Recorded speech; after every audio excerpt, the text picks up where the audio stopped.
पूरा world media extensively cover करेगा और वो मीटिंग होगी इंडिया के प्राइम मिनिस्टर नरेंद्र मोदी और यूक्रेन के प्रेसिडेंट जेलेंस्की की। और यहाँ पे आप देख पाओगे चाहे सीएनएन हो, अल जजीरा, वेरियस न्यूज़ आउटलेट्स दुनिया भर के इस मीटिंग को कवर कर रहे हैं, क्योंकि यूक्रेन की वजह से भारत की काफ़ी आलोचना हुई। यूरोप में इंडिया को काफ़ी बार टारगेट किया गया। अभी रिसेंटली भी हमने देखा कि जो यूरोपियन यूनियन के विदेश मंत्री हैं उन्होंने ये भी सुझाव दिया कि इंडिया के जो पेट्रोलियम एक्सपोर्ट्स हैं टू यूरोप, इस पर रोक लगानी चाहिए। तो ऐसे टाइम में वॉर के बाद, यूक्रेन रशिया वॉर के बाद पहली बार जब इंडिया के पीएम यूक्रेन के प्रेसिडेंट मिले, ये एक बहुत ही इंपॉर्टेंट मीटिंग थी। और यहाँ पे आप देख पाओगे पीएम मोदी जेलेंस्की बातचीत कर रहे हैं।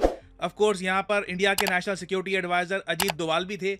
एक्सटेंसिवली बात हुई बहुत से इश्यूज को लेकर और लोगों को उम्मीद थी कि शायद यूक्रेन नाराज होगा, इंडिया से कंप्लेन करेगा। बट मीटिंग के बाद जेलेंस्की ने ये ट्वीट करी, ये कहा कि मेरी मीटिंग हुई पीएम मोदी के साथ जापान में। मैंने इंडिया को इनवाइट किया है यूक्रेन पीस फॉर्मूला इनिशिएटिव में। ये यूक्रेन आप कह लीजिए ग्रुप बना रहा है कंट्रीज का, जहां पर मिल बैठकर बातचीत की जाए कि कैसे यूक्रेन रशिया वॉर खत्म हो पाए। बट प्रॉब्लम इस पीस फॉर्मूला में यही है कि यूक्रेन की डिमांड्स बहुत ज़्यादा सख्त हैं कि रशिया ने जो भी एरिया कब्जाए हैं, रशिया अपनी आर्मी को पीछे धकेले और उसके बाद ही पीस हो पाएगा। पर फिर भी ये पीस इनिशिएटिव एग्जिस्ट करता है और इंडिया को यहाँ पर इनवाइट किया गया है। आगे जेलेंस्की ये भी कहते हैं कि मैंने पीएम मोदी को बताया कि यूक्रेन की ह्यूमैनिटेरियन नीड्स कितनी स्ट्रांग है, इन्हें मोबाइल हॉस्पिटल चाहिए। इंडिया ने देखो काफ़ी हेल्प करी है यूक्रेन की, मेडिकल सप्लाईज, एम्बुलेंसेज, बहुत तरीके से इंडिया हेल्प करा यूक्रेन की। और obviously Ukraine in the future और हेल्प चाहेगा इंडिया की। और आगे जेलेंस्की देखो ये भी कहते हैं कि ये शुक्रिया करना चाहते हैं इंडिया का for supporting Ukraine's territorial integrity and sovereignty. ये एक बड़ी स्टेटमेंट है। इंडिया ने देखिए यूएन में जो भी वोटिंग हुई है रेजोल्यूशंस को लेकर, रशिया की वोटिंग, यूक्रेन की वोटिंग, हमेशा न्यूट्रल स्टांस रखा है। यूक्रेन मान रहा है कि एक तरीके से इंडिया ने यूक्रेन की जो इंटेग्रिटी है और सॉवरेनिटी है इसकी रिस्पेक्ट करी है, स्पेशली इंटरनेशनल फोरम्स में। तो इंडिया की जो नीति थी एब्सटेन एंड चिल करने की, इसको भी यहाँ पर सराहा गया है। और ऑल टुगेदर आप देखोगे तो एक बहुत ही पॉजिटिव मीटिंग हुई है। यूक्रेन ने कहीं से ये नहीं कहा कि इंडिया से हम नाराज हैं, इंडिया ने रशिया की आलोचना नहीं करी, इंडिया रशिया के अगेंस्ट कुछ बोलता नहीं है। उल्टा यूक्रेन ने इंडिया को थैंक किया है और ये कहा है कि प्लीज आप और हेल्प करिए। ना इस मीटिंग में और भी बहुत सारी चीजें हुई हैं। रशिया ने एक वार्निंग भी इशू करी है कि यूक्रेन को अगर F-16 फाइटर जेट मिल गए तो ये एक बड़ा स्टेप होगा और फिर रशिया एक बड़ा रिएक्शन दे सकता है। तो डिस्कस करेंगे इस टॉपिक को, बहुत कुछ आपको जानने को मिलेगा ना। जो 2023 का G7 समिट है ये हो चुका है जापान के शहर हिरोशिमा में। नाउ अगेन मैं यहाँ पर कह रहा हूँ G7, G20 होस्ट करेगा इंडिया, वो सितंबर में उसका बड़ा समिट आपको देखने को मिलेगा। G7 होस्ट कर रहा है जापान। और इवन दो इंडिया G7 का मेंबर है नहीं, इंडिया को as a special guest invite किया गया है G7 समिट में। पिछले जो भी G7 समिट आप अगर देखें तो उसमें इंडिया को इन्वाइट किया ही जाता है। और सबसे इंटरेस्टिंग बात नोट करने वाली ये है, हिरोशिमा ये एक ऐसा शहर है जिसके बारे में आपको पता ही होगा।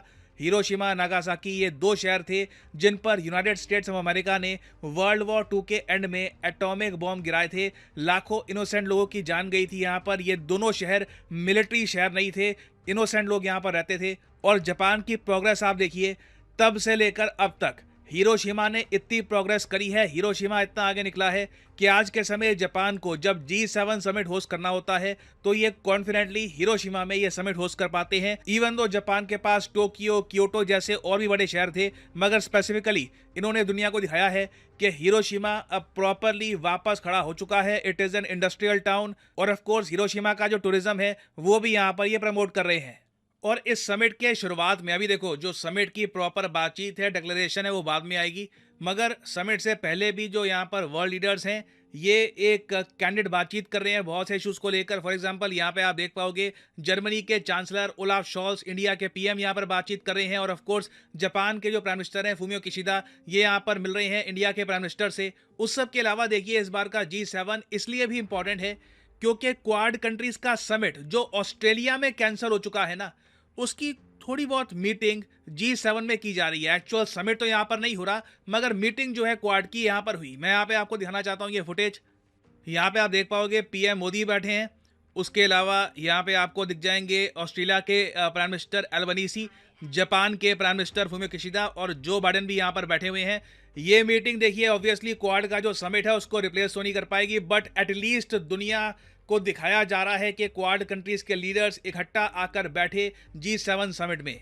और सिंस G7 समिट में जेलेंस्की पार्टिसिपेट कर रहे हैं, बाय द वे इंडिया में जो G20 समिट होगा उसमें जेलेंस्की पार्टिसिपेट करेंगे या नहीं करेंगे ये भी कंफर्म नहीं है।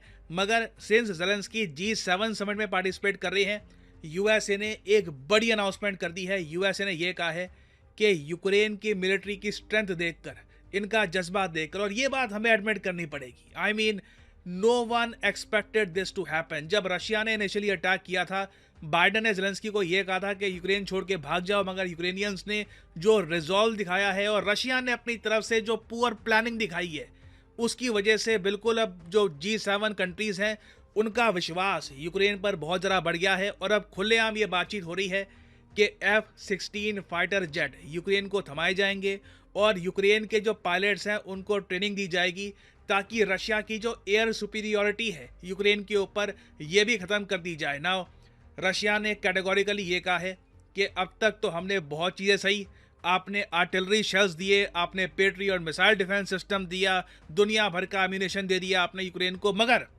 F-16 के बाद हम बहुत ही बड़ा रिप्लाई देंगे, कोलोसल रिस्क हो जाएगा और हम बर्दाश्त नहीं करेंगे अगर यूक्रेन को F-16 फाइटर जेट थमाए गए।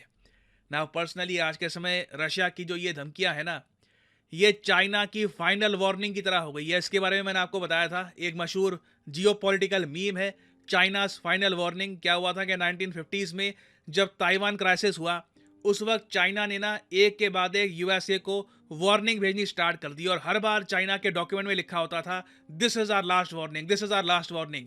यूएसए ने ऑफ कोर्स चाइना की वार्निंग को बिल्कुल इग्नोर कर दिया, और इन दी एंड हुआ क्या कि चाइना ने खुद का मजाक बनाते हुए 900 बार यूएसए को कहा कि अब ये फाइनल वार्निंग है, अब ये फाइनल वार्निंग है। और तब से लेकर अब तक अब मजाक सही बन गया है कि चाइना की फाइनल वार्निंग मतलब कि एक ऐसी वार्निंग जिसका कुछ खास रियल कॉन्सिक्वेंस होगा नहीं।